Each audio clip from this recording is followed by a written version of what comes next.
আল্লাহ নবী জিজ্ঞেস করে, উট তুমি আমাকে সালাম দিলা কারণ কি? উট বলে, ওগো নবী, আপনি শুধু মানুষের নবী না, আপনি আমারও নবী। উট বলে, ওগো আল্লাহর নবী, আমার মনে অনেক দুঃখ, আমার মনে অনেক কষ্ট, আপনার কাছে কিছু দুঃখের কথা বলতে চাই। কি বলতেছে উট? কে বলতেছে? উট বলতেছে, ওগো নবী, আমার মনে অনেক দুঃখ, আমার মনে অনেক কষ্ট, আমি একটু আমার মনের দুঃখগুলো আপনাকে বলতে চাই। আল্লাহর নবী উটকে ডাক দিছে, তাল, আসো আমার কাছে। উট আল্লাহর নবীর কাছে আসলেন, এসে উটের মুখটা আল্লাহর নবীর কানের কাছে নিয়ে মনের সব দুঃখগুলো বলতে লাগলেন। আর উটের চোখ দিয়া ঝরঝর করে পানি পড়তেছে। উট বলে, ওগো আল্লাহর নবী, দেখেন আমার বয়স হয়ে গেছে, আমি আগের মতো বোঝা বাইতে পারি না, আগের মতো আমি বোঝা বহন করতে পারি না, এই কারণে আমার মালিক আমাকে ঠিক মতো খাওয়া দাওয়া দেয় না, আমাকে খাবারে কষ্ট দেয়। শুধু এটাই না, আমার মালিক আমাকে জবাই করার জন্য দেখেন একটা ছুরি নিয়ে আসছে, একটু পরে আমার মালিক আমাকে জবাই করে দিবে। আল্লাহু আকবার, জোরে বলেন আল্লাহু আকবার। আল্লাহর নবী উটের কথাগুলো শুনছেন, আর উট কান্না করে বলতেছে, ওগো নবীজি, দুনিয়ার কোন মানুষের কাছে মনের দুঃখ বইলা লাভ নাই, একমাত্র আপনি ছাড়া, আপনি তো রহমাতুল লিল আলামিন। আল্লাহর নবী প্রশ্ন করে, উট আমি তোমার জন্য কি করতে পারি?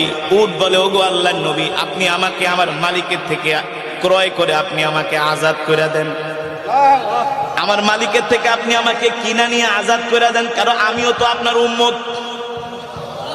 আর আস্তে কোন সুবহানাল্লাহ, আমিও তো আপনার উম্মত, আমি কষ্ট পাই, এটা আপনি সহ্য করতে পারবেন না, কারণ আপনি আমার নবী, আমি আপনার উম্মত। আল্লাহু আকবার।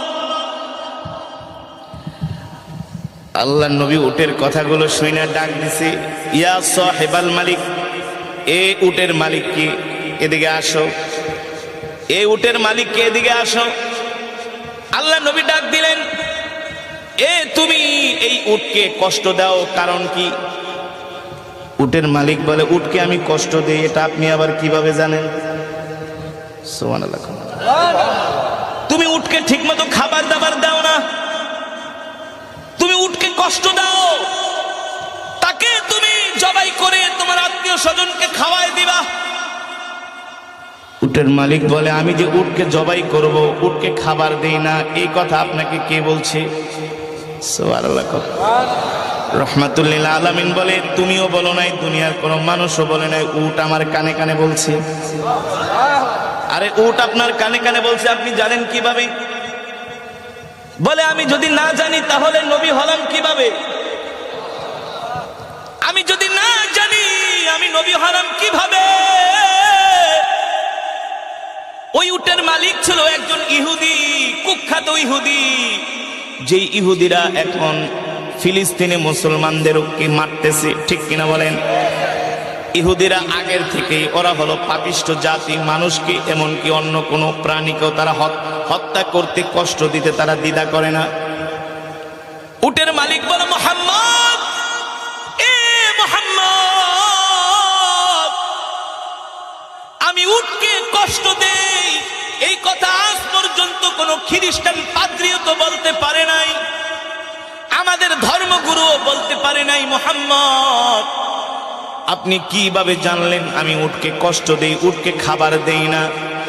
আল্লাহর নবী রহমাতুল লিল আলামিন বলে, ইহুদি, আমি এই রাস্তা দিয়ে হেঁটে যাচ্ছিলাম, আর তোমার উট আমাকে দেখা সালাম দিছে, আসসালামু আলাইকা ইয়া রাসূলুল্লাহ।